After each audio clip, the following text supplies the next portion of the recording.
Hello once again to Watches of Tomorrow filler, as we are finishing our prep for the first season of the animated series of Star Trek. I figured I'd give you guys another little filler here to tide you over. Another story written by me. Yes. This one's a bit on the spooky side, but not that spooky. Maybe. But, it's a little late for Halloween, but, what about second Halloween?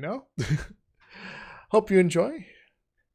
This is Dark Orb by me. Detailed report. On May 23rd, 2023, I was contacted by the Office of Orb Research in Washington, D.C. The man on the phone identified himself as Eric Chambers and provided the appropriate identification information to confirm his identity. He informed me that I would shortly receive via email an assignment from the Office of Orb Research.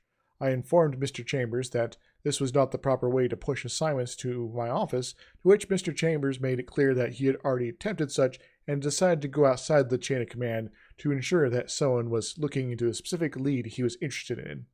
I lodged further protests, but in the end conceded the inevitability of official orders from the Office of Orb Research. The email contained location data, image attachments, and a text attachment of a report from a woman named Sylvia McCormick. The location data was for a rural part of northwest South Dakota. A quick map check suggested a location on some farmland. The attached images, supplement A, features several aerial photos of a nearby farm. The file names were dates before and after the appearance of the dark orb. The photos after Orb Day showed a large hole in the roof of the large barn on the property. The ones before did not. The text attachment, supplement B, was a transcript of an interview between Mrs. McCormick and local police on the subject of dark orb sightings. Mrs. McCormick claimed to have seen the dark orb in the sky some 20 miles away from the signified location, traveling through the air at moderate speed. The body of the email contained the required confirmation information to verify that it was a direct order from the Office of Orb Research, a brief rundown of why I was their chosen investigator, and the detailed orders. The detailed orders were for me to investigate the barn in the photos and to grant me authority under the Office of Orb Research to do all that is necessary to gain useful information from the scene. After final checks and organizing the information, I contacted my partner, Agent Kuva, and requested her assistance in this task. After that, I contacted my superior, Director Miller, to inform him that I had been temporarily activated by the Office of Orb Research. The following morning, Agent Kuva and I boarded a flight from Los Angeles to Denver, where we caught a charter flight to Pierre. We acquired a rental car and drove to our destination, arriving at a hotel at approximately 8 that evening. The next morning, we decided to check out the first lead, Miss Sylvia McCormick. We located her at a retirement home where she works approximately 5 miles from the location of interest. After a long wait, after requesting to speak with Mrs. McCormick, we were eventually allowed some time to speak with her alone. After extensive questioning, we were able to confirm her view as expressed in the previous transcript, with only minor rewording on her part. We asked after several things not present in the provided transcript. We asked why she contacted the authorities after what she saw, and she explained that she didn't think too much of it immediately after seeing it, as she had been on her way to work and had to focus on her daily tasks. But upon coming home and seeing the mass panic over a large swath of the country, she felt compelled to contact the local police to mention what she saw. Due to the growing mass panic, the police were unable to perform the original interview for another 5 days. We asked if she felt anything unusual upon first seeing the dark orb, and she said she had not, and seemed confused as to why some people did. We asked if she had seen anything else unusual that day, or the days previous, and she had not. We asked if anyone had spoken to her about the dark orb prior to the original interview, and she confirmed that people had spoken to her about it, but only after the initial news reports. At the end, I decided to ask her if anyone had attempted to contact her about her experiences regarding the dark orb since the police interview. She said that she had gotten a single call from the Office of Orb Research 6 months prior to our meeting, asking to confirm that she had in fact given the initial interview. She says that she confirmed this, and the caller hung up. Agent Kuva offered Mrs. McCormick our contact information, which she accepted, and offered to fast-track any medical requests she may have, which she suggested would not be necessary. The entirety of the interview is provided in Supplement C, with a transcript in Supplement C1. Our next destination was the identified farm. During the transit, we determined that the farm belonged to Jeremiah Sano, who did not reside on the property. Agent Kuva had by this point attempted to contact Mr. Sano at his listed number, but had failed to do so. Further record checks suggest that Mr. Sano had not been seen since the arrival of the Dark Orb, but lacked any official missing person designations or death record. All acquired official documentation on Mr. Sano is contained in Supplement D. We arrived at the farm in the early afternoon. We noted that there was no visible vehicles present except for a rusted tractor and a dirt bike. Both appeared to have not been used in years. The house appeared dark and in poor repair, as did the barns. After a quick survey of the exterior area, we approached the door of the house and knocked. After 3 attempts, we determined that it was likely that there was nobody home, at which point, under our special authority granted by the Office of Orb Research, we entered the house. We confirmed that the house was indeed empty, but there were signs that had been someone living in it. Electricity worked, food in the fridge, freshly cleaned clothes in the dryer, that sort of thing. Deciding to be cautious, we now checked out the smaller of the 2 barns. Agent Kuva noted an unpleasant smell upon our opening of the main doors. A visual inspection of the interior quickly turned up a number of horse corpses. Each corpse was covered in what appeared to be tumors. This is, of course, consistent with some of the long-term side effects observed with most of those who go within 318 meters of the Dark Orb. There were no living animals observed in the barn, and the corpses seemed to be relatively untouched, but partially decayed, suggesting death within the last few months.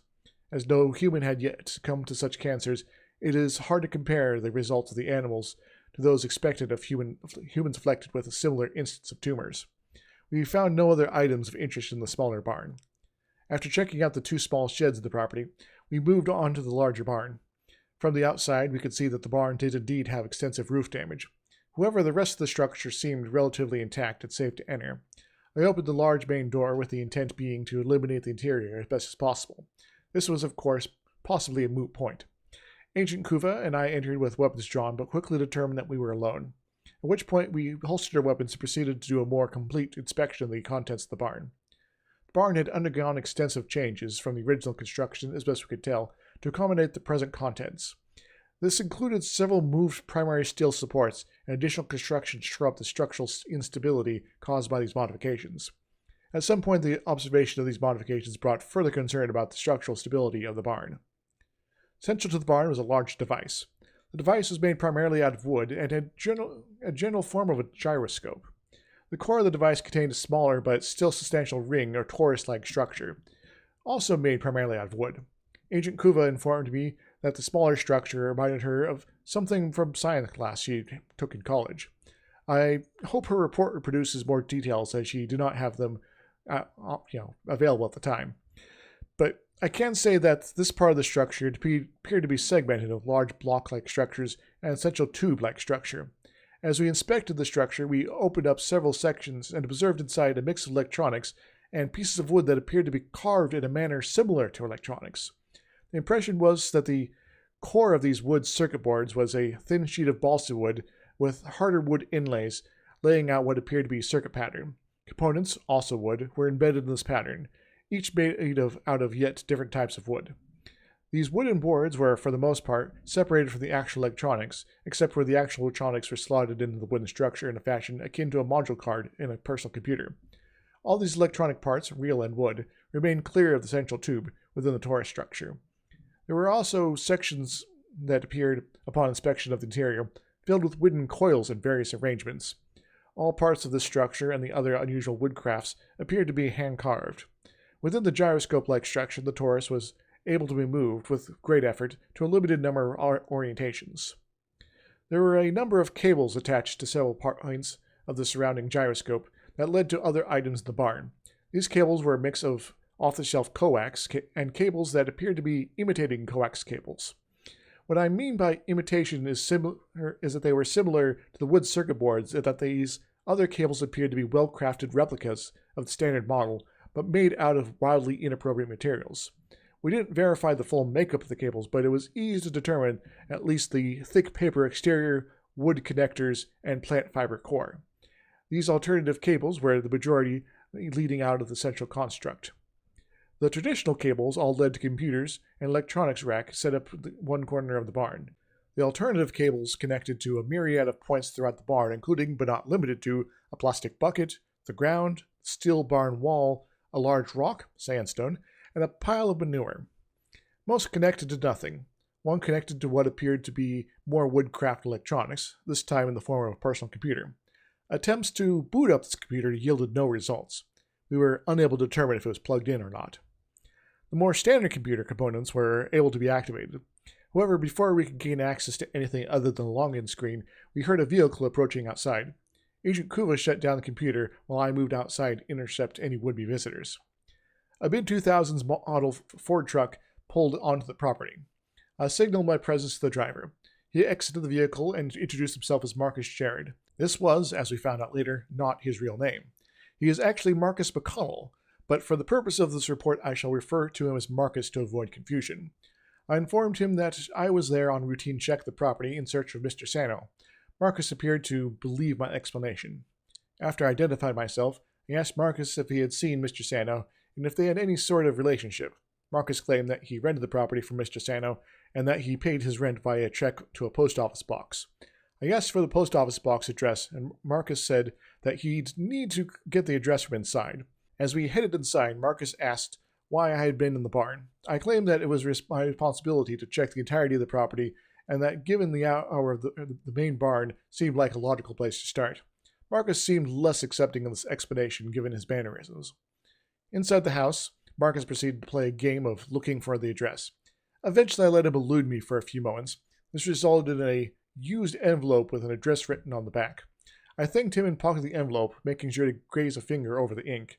As there was a smear of ink left on my finger, I suggested that, indeed, he had just written down the address while out of sight. I thanked him and asked if he had a phone number for Mr. Sano, and if not, if I could have his number for any follow-up questions I might have. Marcus did not have a number for Mr. Sano, but did provide a number for his cell. During all of this, Agent Kuva was keeping an eye on the situation from outside the house. Understanding procedure, I moved my interaction with Marcus to the front room of the house, where I began asking more probing questions. I began with the fact that Mr. Sano had gone missing roughly at the same time as the arrival of the Dark Orb, and if Marcus had any info that might suggest a connection.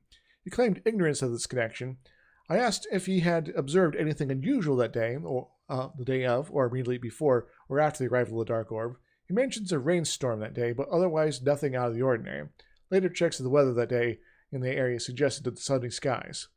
I asked how Marcus came to rent the property, and if he had ever actually seen Mr. Sano face to face.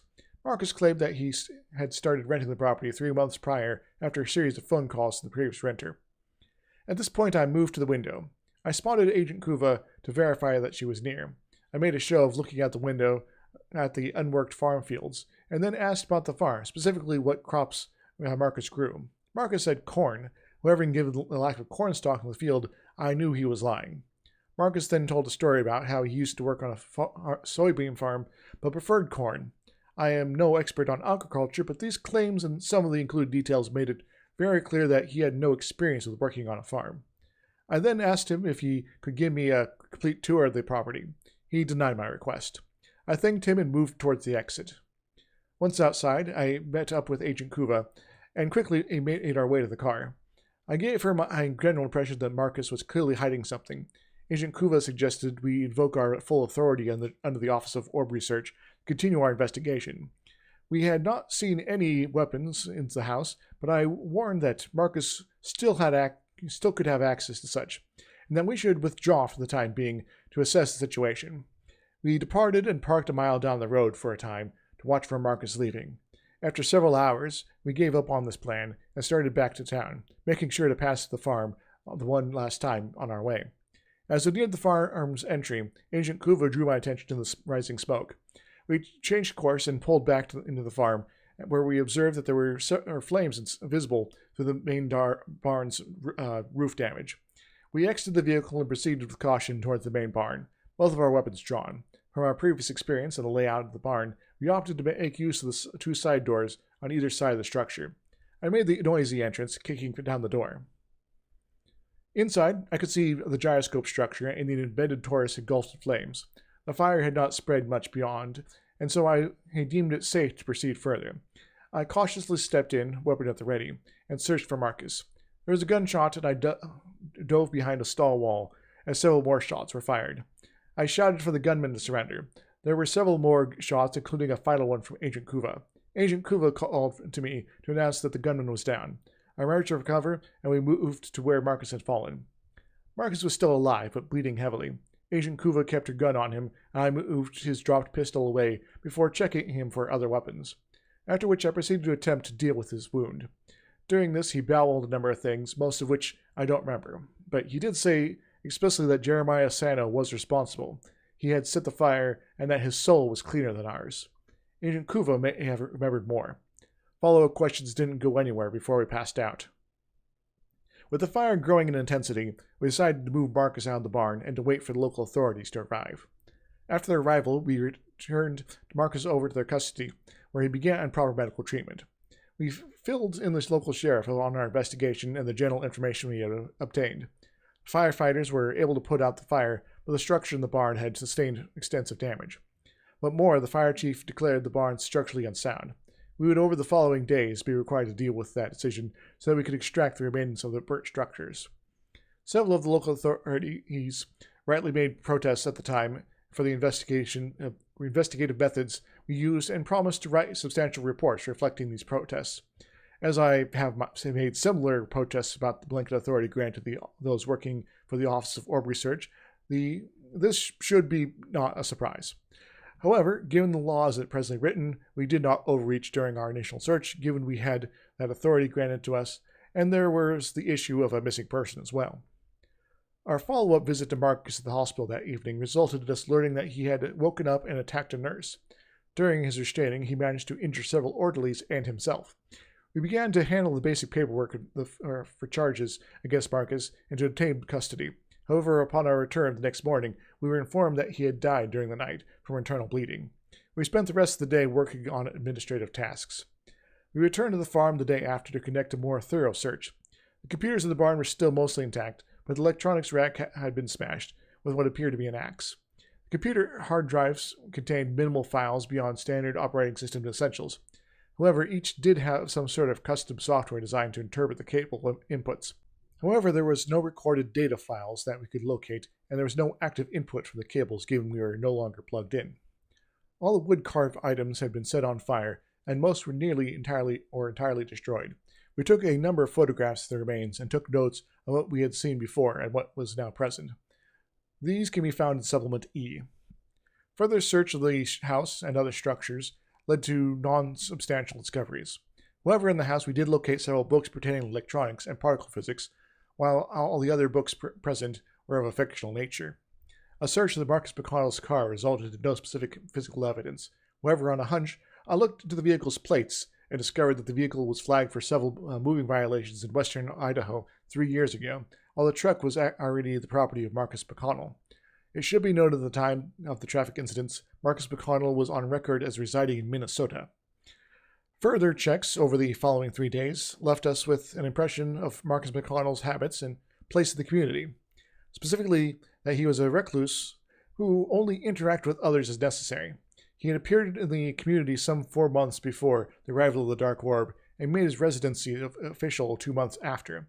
However, the address he used was a sub-address from the farm property that, as best we could determine, meant that he was living in the large shed officially, not the main house. A slight difference in the used address compared to the actual property address would explain why he was not flagged as a person of interest with regards to the property. Further questions in the community about Mr. Sano did not lead to any further details or clues, nor any questions regarding Mr. Sano or Marcus McConnell's connections to the Dark Orb. We determined soon after that the most immediate leads were at an end and moved on to transportation of the remains of the contents of the large barn. After completing the general arrangements of the arrival of Agent Casimir, we handed off custody of the materials. After returning to the home office, I made a series of follow-up calls to Marcus McConnell's family and the reporting authorities in western Idaho. The family was of no use as they'd been estranged for a number of years. The authorities in western Idaho were similarly of limited use, but did regale me with a lengthy story about a high-speed car chase. I mentioned this as the story ended with the pursuing officers being convinced that the mid-2000s Ford truck with a Minnesota license plate used by Marcus McConnell had eluded her in such a fashion that she was sure it had driven into a forested ravine. It might be useful follow-up to take a look at the ravine and to check out the area to determine if there is any connection to the goings-on at the Santa farm and I have made a formal request with the Office of Orb Research to handle such a follow-up. Though it is difficult to determine much from the evidence as observed, I can make some interpolations to suggest a few things about what we observed. I am fairly convinced that this farm, and specifically the wood structures within, have some strong connection to the Dark Orb. Furthermore, I highly suspect Marcus McConnell and Jeremiah Sino were both involved with the arrival of the Dark Orb personally. It should be a high priority to locate Mr. Sano, if at all possible, and to bring him in for questioning. There is, I feel, a strong possibility that the wood structures is the point of origin for the Dark Orb, and given the danger it possesses to all life on Earth, the recorded materials should be given the full attention of the Office of Orb Research.